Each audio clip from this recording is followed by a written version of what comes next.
Welcome to another weekly portfolio update here on The Last Investor. My name is Dan. I'm going to give you an update on how my portfolio has performed over this recent market crash. I'll then tell you which of these two juggernauts in the investment world I'll be modeling my investment strategy on and why.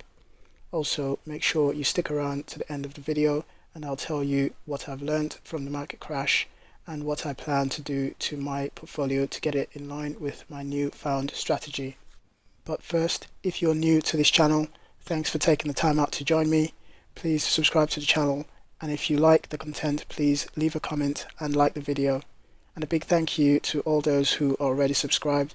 I would love to get to 100 subscribers, so a help in that direction will be greatly appreciated. My portfolio is largely skewed towards dividend-paying stocks, and the reason for that is simple. Those dividends are a great way for getting regular rewards for owning great companies. I think of it like collecting rent in a property you own. Typically, a rental property might generate an interest of 8% per annum, and in these current conditions, you could be owning shares in companies which pay potentially comparable amounts in dividends.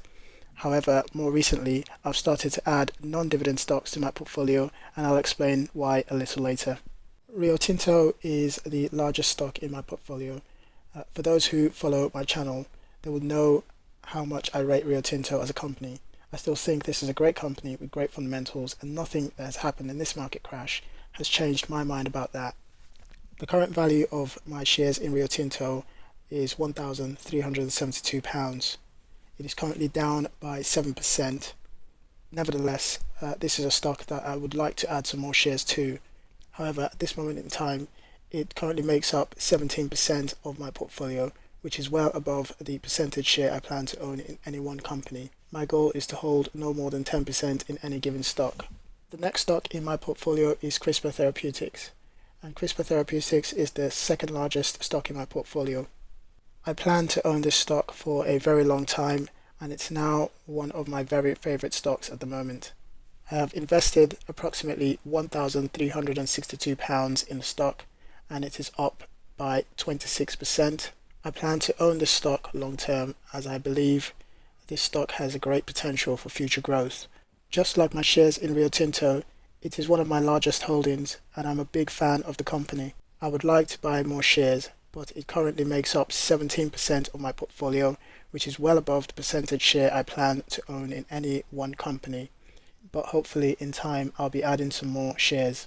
Centamin is my third largest holding by current value. It goes to show how much the stock price has risen on this one. It pays a very good dividend and it has no debt. It's a very solid company in my view. The current value of my stocks is £706 and it has risen a whopping 61%. I was able to purchase a few shares during the downturn on the 13th of March and on the 18th of March. Clearly I didn't purchase enough. Hindsight is always a wonderful thing.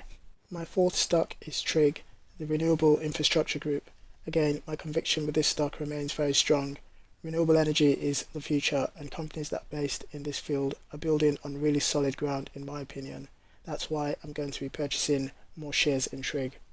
The current value of my shares in Trig is £606 and it is currently down by just 0.63%. Now we come to my problem stocks, the first of which is 3i. I recall in one of my old videos stating that I wasn't too sure about this stock, and to no surprise, that gut feeling has only intensified over this period. So this is one stock that I've earmarked for selling once it goes in the green. But the reality is that may well take a very long time. It's currently down 28.4%, so it's a long way to go to get back into the green, but I'll be holding on to it until that time. Carnival Corp. Now this is a bittersweet one for me because I actually believe that Carnival Corp will in the long run survive this great recession, or you might even want to call it a depression, depending on your perspective. However, the mistake I made was that my initial purchase was worth £489, and that was on the 5th of February. What happened immediately after that was a steeper decline in the share price. So although I kept averaging down, as you can see, I purchased additional shares on the 19th of February all the way through to the 18th of March. It didn't make a significant impact on my average price per share because of that initial large purchase. So my average price is £20 per share, despite also purchasing at £8 per share, which, as we now know, is the bottom of that crash. I think it would be very naive of me to think the pandemic will not have a profound impact on how the cruise industry operates going forward.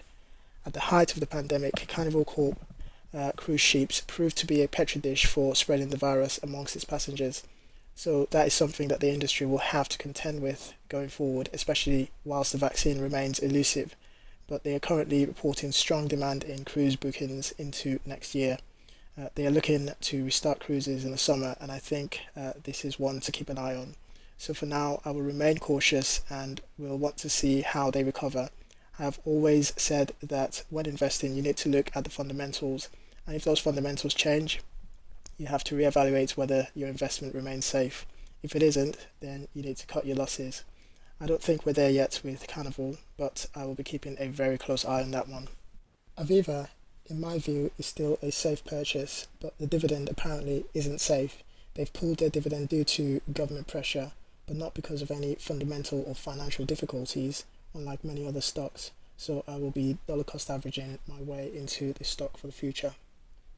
Mundi is another stock that I lack a lot of conviction for, and as I said earlier, those are the types of stocks that keep you up at night, so it's definitely on my for sale list. I'm just waiting for it to go into the green, and I think I'll be moving it on. And I've got Bellway and Crest Nicholson. I'm not so certain about the future of the house building and construction industry. I know that Boris Johnson spoke specifically about house building companies returning to work, because obviously remote working isn't practical for that industry. Well, maybe until the robots take over, but that is still a far away idea in the future. In the meantime, I will be dollar cost averaging into these stocks nonetheless. Next stock is Greatland Gold. I chose to have another gold stock so that I can diversify a bit. Mining companies carry a lot of geopolitical risks, so I am mindful of the geography in which their mines are located. As an example, I believe Barrick Gold recently had a dispute over its mines within the Papua New Guinea area, which caused a slight slump in its share price, so these mining stocks need to be picked with care. I like Greatland Gold because the geopolitical risks with this company are not as significant as others. It has its mines in Australia, although it does carry its own risks as it is still in the developmental stage, and so it is quite speculative in my opinion. I put in a small amount during the crash, and look at what happened to the price. It's gone a whopping 96% up. Again, hindsight is a wonderful thing. And the last stock that I have is BHP. This is a stock that I will be selling as I don't particularly like the direction that the company has been taken. Ultimately, it's still one of the largest mining stocks in the world, and quite frankly, it's going nowhere anytime soon. But as far as my personal preference is, it's not a stock that I wish to own any further. Now, on to the pressing question about which of these two juggernauts in the investment world I'll be modeling my investment strategy on and why. Firstly, if you don't know who Warren Buffett is, then I'll simply say this. He was not too long ago the richest man on the planet and is still amongst the richest men in the world. He owns Berkshire Hathaway, which owns a lot of famous companies such as Duracell. Berkshire also is one of the largest shareholders of Coca-Cola amongst many other great companies. As for Cathie Wood, now I won't be surprised if you've never heard of her, but she is making big waves at the moment in the investment world. She owns an investment firm called ARK Invest, and she's famous for having been one of the first major investors in Tesla. She's definitely made a fortune from owning Tesla stock, but I think that explanation does her a real disservice. So here's a short video which explains what her company stands for and why her investment philosophy is so different from many investment firms on Wall Street. ARK is a global investment firm, and we are focused only on disruptive innovation. That's our sole focus. We believe that investors are missing out on some amazing opportunities out there just because of how the traditional financial world is set up. It's very siloed, specialized in a world where technology is permeating every sector and innovation platforms are converging. DNA sequencing, robotics, energy storage, artificial intelligence, blockchain technology. These are the 5 major innovation platforms today that are evolving at the same time. We have never seen this amount of innovation evolving at the same time in history. ARK is not your traditional investment firm. Most firms are managed around sectors, or market cap, or pre-existing industries. We're really focused on figuring out where the world's headed, the key technology platforms that will lead us there. We're trying to deal with much larger narratives. We're trying to figure out what is the world of transportation going to look like 5 to 10 years from now? How much energy is going to be generated and stored using either solar or lithium-ion battery cells? How much of software is going to shift over to artificial intelligence over the next 10 years? We're trying to figure out the macro trends of technology over the next 5 to 10 years, and that's much more exciting than maybe working out the minutia of the next quarter or so. In our research process, we usually start with the top down. We'll see where the technology is that we're looking at along the S-curve. We'll also use Wright's law to determine the cost dynamics that we see in the particular market that we're trying to size. In that process, usually names come to us, and then we'll do the bottom-up fundamental work from there. We'll assign 5-year valuation targets to all of our companies, and we'll also qualitatively score all of the companies that we look at. It's really all about collaboration and transparency. The office itself is actually an open office that helps foster collaboration with the analysts, also between teams. A lot of the names that we look at are working on more than one technology platform at once, so that collaboration is really important. In terms of transparency, we publish all of our research online. We use social media outlets like Twitter. We started a podcast. We also have a weekly newsletter. We're really just looking to put our ideas out there and actually get feedback on our work, because we think that helps ultimately further the research and get to the truth.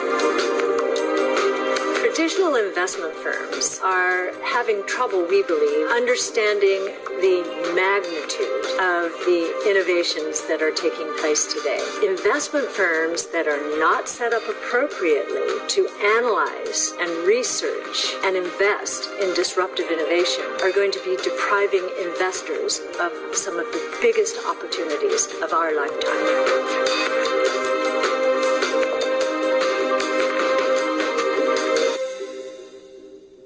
That clip might sound somewhat sales pitchy, but believe me, I'm not in any way financially incentivized to play you that clip, but I hope it shows you that this company is clearly looking for the next Amazon and Google of the future, and I believe in their methodology.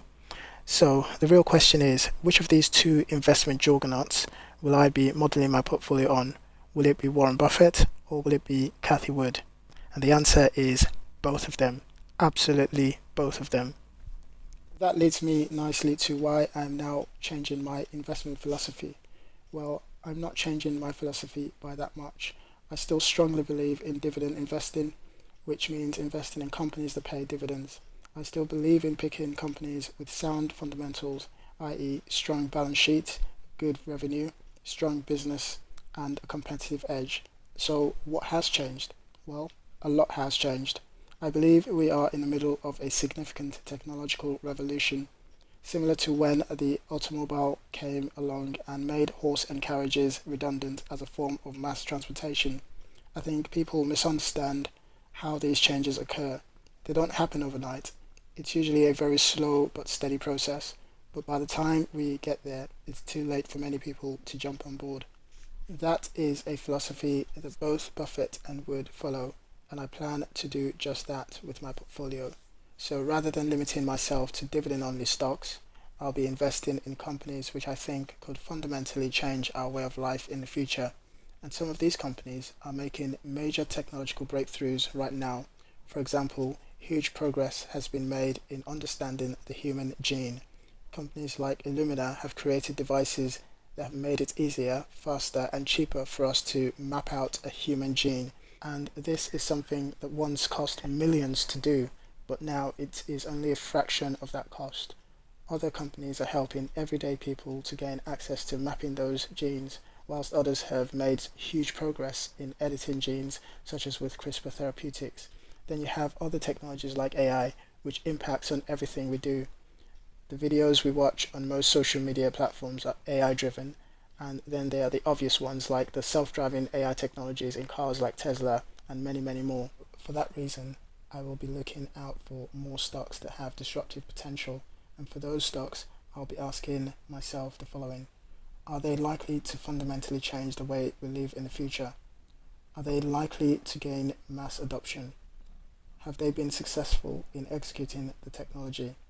Are they one of the first movers in the field? Do I have a strong conviction about the business and its product? But also, I will continue to be on the lookout for dividend-paying companies, which will still play a major role in our future, and more importantly, companies that will support our changing world. Therefore, for those types of stocks, I'll be asking these simple questions. Will the company still be relevant in our new digital world? Will the company thrive in our new digital world? Is the company forward-looking and adapting to change? An obvious example of an area that will fit this category is insurance. Then finally, I will look to these following strategies for entry. I will still be looking out for whether the company has a healthy balance sheet. This will always be important to ensure you mitigate against any likely risk of collapse. I would also be incrementally purchasing shares, and I wouldn't be purchasing lump sums. And finally, I would not be having more than 10% of my portfolio value in any given stock. But please always remember that this is not financial advice, and I am not financially qualified to give you financial advice. This is simply just to set out my own particular way of looking at and investing in stocks. And of course, always do your own research and seek independent financial advice. So there we are. I hope this video has brought you some value, and I'll catch you on the next one. Peace.